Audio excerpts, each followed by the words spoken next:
My family kicked me out because my sister falsely accused me of stealing her engagement ring. 3 years later, they discovered it in the garbage disposal. I never imagined I'd be telling this story, but here goes. I'm Elliot, 26 years old, and 3 years ago, my life was flipped upside down by a false charge made by my older sister, Gemma, 29. I grew up in a little Ohio town with my parents, John, 55M, and Lisa, 53F, and my sister, Gemma. We lived in a modest two-story house that my parents purchased when they first married. It was not fancy, but it was home. My father worked as a high school math teacher, and my mother was a nurse at the local hospital. They weren't wealthy, but they made sure we got all we needed growing up. Gemma and I were quite close. We'd spend hours playing in our backyard, climbing the ancient oak tree, and inventing complicated games. She was always the leader, making up the rules and plots, while I was content to follow along. As we grew older, however, things began to alter. Gemma was always an overachiever. She was the top of her class, captain of the debate team, and appeared to thrive in whatever she tried. In contrast, I was more laid back. I performed okay in school, but I was never as motivated as Gemma. As we approached our adolescence, this disparity began to erode our relationship. By the time Gemma left for college, we had grown apart. She attended a prominent university on a scholarship, whilst I stayed local and attended community college. I didn't know what I wanted to accomplish with my life, so I took a range of classes to figure it out. Gemma relocated to the city after graduating from college and began working at a large marketing agency. She'd return home for holidays and occasional weekends, full of stories about her fascinating life and excellent profession. I couldn't help feeling inferior. In contrast, I was still living at home, working part-time at the local grocery shop, and trying to figure out my next step. Despite our differences, I always assumed Gemma and I were fine. We weren't as close as we had been, but I assumed it was just part of growing up. I had no idea how quickly everything might fall apart. Gemma and her boyfriend, Tom, 31M, were engaged 3 years ago. They had been dating for 2 years, and everyone was ecstatic. Tom was a lawyer from a wealthy family, and my parents idolized him. He proposed with a stunning diamond ring that has been in his family for generations. Gemma was overjoyed and couldn't stop showing it off to everyone. The engagement celebration was a large occasion. My parents brought what seemed like the entire town to our house to celebrate. I recall feeling a little out of place among the rich people Gemma and Tom had invited from the city. I remained close to my old high school pals who were still in town, feeling more at ease with them than with Gemma's sophisticated set. A month after the engagement, all hell broke out. It was Tuesday afternoon, and I had the day off work. I was in my room playing video games and enjoying the quiet house.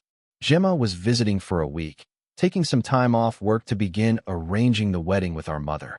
I heard Gemma return home from a shopping trip with Mom. They were talking and laughing downstairs. I didn't think much about it and returned to my game. Around an hour later, I heard Gemma scream. I ran downstairs to check what was going on, and she accused me of taking her engagement ring. She explained that she took it off while doing dishes and left it on the kitchen counter. When she returned to grab it, it was gone. I was stunned and quickly denied taking it, but Gemma refused to listen. She kept shrieking that I was the only other one in the home, so it must have been me. She mentioned how I was always jealous of her success and how I probably wanted to sell the ring so I could finally move out and accomplish something with my life. Our parents arrived home in the midst of the chaos, and Gemma recounted her version of events. To my horror, they believed her wholeheartedly.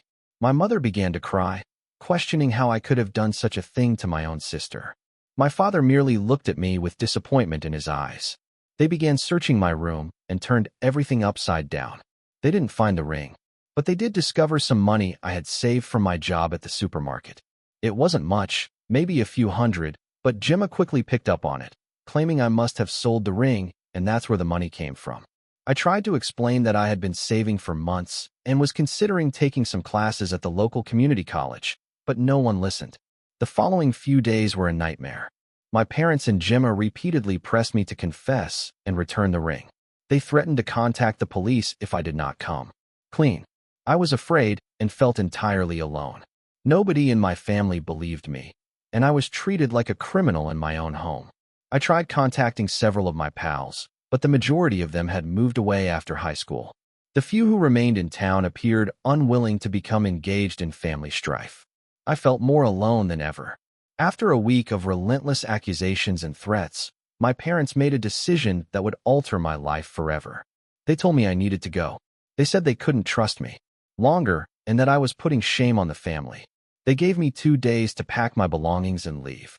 I was devastated. I had nowhere to go and didn't know what to do. My best buddy from high school, Ryan, 26M, who had recently returned to town after serving in the army, offered to let me rest on his couch for a time, but I knew I couldn't stay there long.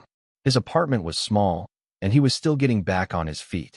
I packed everything I could into a backpack and an old duffel bag, including clothes, books, my laptop, and a few memories from brighter times. As I was leaving, I noticed Gemma eyeing me from her old bedroom window. I thought I caught a glint of doubt in her eyes, but she quickly turned aside. Walking out of that house, the only one I'd ever known, was the most difficult thing I had ever done. I felt deceived and abandoned by those who were supposed to love me completely. The saddest part was that I had done nothing wrong. For the next 2 months, I alternated between Ryan's couch and cheap motels as I could afford them. I took on any odd jobs I could find to make ends meet. I've worked as a dishwasher, dog walker, and even spent a few weeks on a construction job. It was a challenge, but I was determined to prove my innocence and succeed on my own. Eventually, I got a solid job at a warehouse on the outskirts of town. The job was hard, the hours were long, but the pay was consistent. The salary wasn't spectacular, but it allowed me to rent a modest room in a shared house with some other warehouse workers. I gradually began rebuilding my life, but the grief of what had happened never went away. I'd lie awake at night, repeating the events in my memory and wondering how they had gone so wrong. How could my family have turned against me so quickly? How could Gemma, who had grown up with me and knew me better than anyone else, believe I would do such a thing? I cut all communication with my family. They attempted to contact me several times in the beginning. My mother would leave heartfelt voicemails, urging me to come home and make things right. My father sent a few text messages indicating we needed to discuss. Gemma did show up at the warehouse once, but I declined to see her. I couldn't bear to speak with them after what they had done. They were no longer my family. For 3 years, this was how I lived. I made new friends at work and in my shared home. We'd hang out after shifts, drink beer, and watch games. It wasn't the life I had envisioned for myself, but it was mine, and I had created it from scratch. I worked hard and was even promoted to shift supervisor at the warehouse. I started attending online classes to learn business management. I was slowly deciding what I wanted to accomplish with my life, but there was always a part of me that was outraged and wounded by what had occurred. I missed my previous life and family, but I couldn't forgive them for not believing me. Every holiday season was challenging. When I saw families shopping together or heard Christmas music, I felt a sense of sadness for what I had lost. Then, last week, I received an unexpected email from my father. The subject line simply stated, "We need to talk." The message was brief, stating that they needed to meet with me immediately and that it was regarding the ring incident. At first, I was tempted to dismiss it as I did with all of their previous attempts to reach me, but something made me hesitate. Maybe it was curiosity, or maybe a small part of me still wanted a conclusion. After arguing with myself for hours, I decided to listen to them. Drooping as if he were carrying a huge weight, Gemma couldn't look me in the eye at first. She appeared smaller and less confident than the sister I recalled. We sat down, and for a time, no one knew what to say. They all started talking at once, with apologies falling out. My parents said they had failed as parents by not trusting me and kicking me out. They admitted that they had regretted their decision every day since, but pride and humiliation had prevented them from reaching out sooner. My father, who had always been a man of few words, talked for hours about how he had repeated those days in his head, trying to figure out how he could have been so blind. He claimed he had always prided himself on being fair and reasonable, but that emotion had clouded his judgment when it counted the most. My mother, through tears, told me how she had preserved my room exactly as I had left it, hoping that one day I would return. She stated she would wake up in the middle of the night, thinking she had heard me coming home, only to realize what had transpired. Gemma burst into tears, stating she would never forgive herself for accusing me and damaging our relationship. She mentioned how she had always looked up to me when we were youngsters, even though I was younger. She admitted that she had been so preoccupied with her own life and troubles that she had lost sight of what was truly important. As they talked, memories of our childhood came flooding back. I remembered how Gemma stuck up for me when I was bullied in middle school. I reflected on all the times we had laughed together, exchanged secrets, and supported each other during difficult times. It made the betrayal hurt even more, but it also reminded me of the fantastic times we'd had. I heard everything they said, but I couldn't bring myself to forgive them just yet. The anguish and resentment from the previous 3 years were still too raw. I informed them that I needed time to comprehend things. They appeared to comprehend and did not push for more. My mom wanted to hug me before we went, but I backed away. I wasn't prepared for that kind of closeness yet. The hurt look on her face almost convinced me to change my decision, but I remained firm. I needed to protect myself emotionally. After the meeting, I returned to my apartment and carefully considered what I wanted. Did I want to go back to my previous life? Can I ever trust them again? Was it worth attempting to repair our relationship? I recognized that while I missed having a family, I had also developed significantly in the previous 3 years.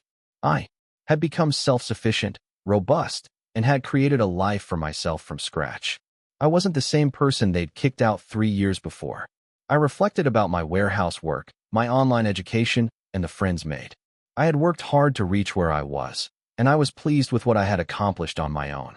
The thought of abandoning that and returning to my old life felt awful. At the same time, I couldn't deny that seeing my family had triggered a variety of feelings. Despite everything, I still loved and missed them. I wondered if I could have a relationship with them while still keeping my independence. After a few days of deliberation, I reached a decision.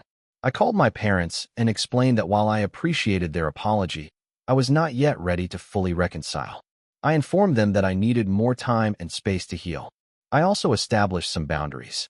I indicated I was willing to maintain minimal contact with them, but I wasn't going back home or pretending nothing had occurred. I told them that if we were to continue our connection, it had to be on my terms. They expressed disappointment, but said they understood. They promised to respect my boundaries and allow me the time I needed.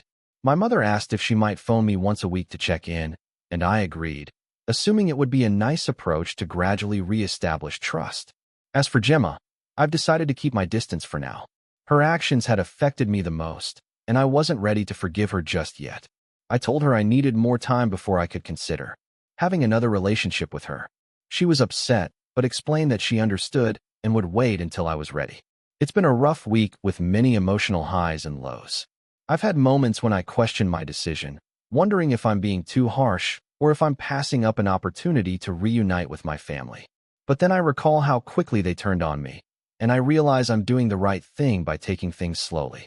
I've also started researching therapeutic possibilities. Many of you suggested it in the comments, and I believe it would be beneficial to have a professional to speak with while I navigate this tricky situation. I've never been to therapy before, so I'm a little nervous, but I think it could be beneficial to me. For the time being, my primary focus is on my job and studies. I have a huge project coming up at work, and I'm determined not to let all of this family drama distract me from my goals. I am also thinking about moving to a better apartment. I've been saving, and I think I'm ready for a place of my own, without roommates. Thank you again for your support. It's comforting to know that there are individuals out there who understand and care, even if we've never met. I'll provide an update if anything substantial changes. Update 2. It's been almost a month since my last update, and I'd like to share some developments. I've been sticking to the boundaries I've established with my family. We've had a few phone calls and text messages, but nothing particularly intense. It's been okay, awkward at times, but not as painful. As I expected, my parents have mostly respected my wishes. They check in every now and then, but they don't ask for more than I'm prepared to provide. I can tell they are working hard to rebuild trust, but it is a slow process.